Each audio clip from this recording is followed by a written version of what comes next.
So I think I should show you some quick examples of how to create calculated columns, calculated tables, measures, and row level security.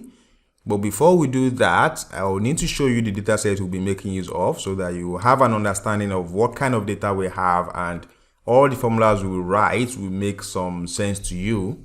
So here it is. We have this data set called Sample Superstore, which is basically, you can treat this as an e-commerce kind of data where we have our customers coming in to make orders, and we have the first column here basically is to track each order by assigning a unique identification ID. Okay, so a unique ID to each order.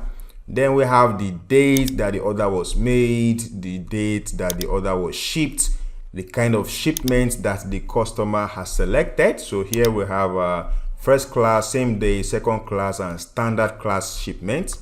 And we have our customers information as well. We have the identification for each customer, a unique ID, and the customer's name. And we have grouped these customers into different segments. So we have customers classified as consumer, corporate, and home office.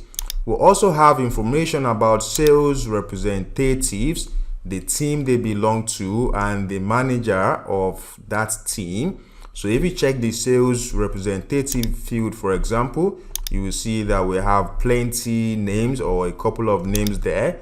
But one that is worthy of note is the one called organic. So organic sales basically here is sales that is not coming from any of the reps. So it is just a direct sale. So customer comes in to buy without going through any third party. That's what we refer here to as organic sales.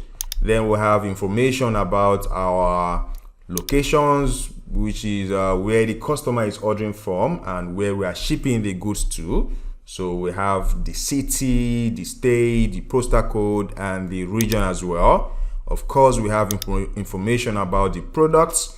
We have information about the category of the product, the subcategory, and the product name. So our categories are furniture, office supplies, and technology. So that is what we deal with. And we also have the real numbers, the actual numbers, sales that was made, the quantity that was purchased, the discounts given, and the profits on that sale.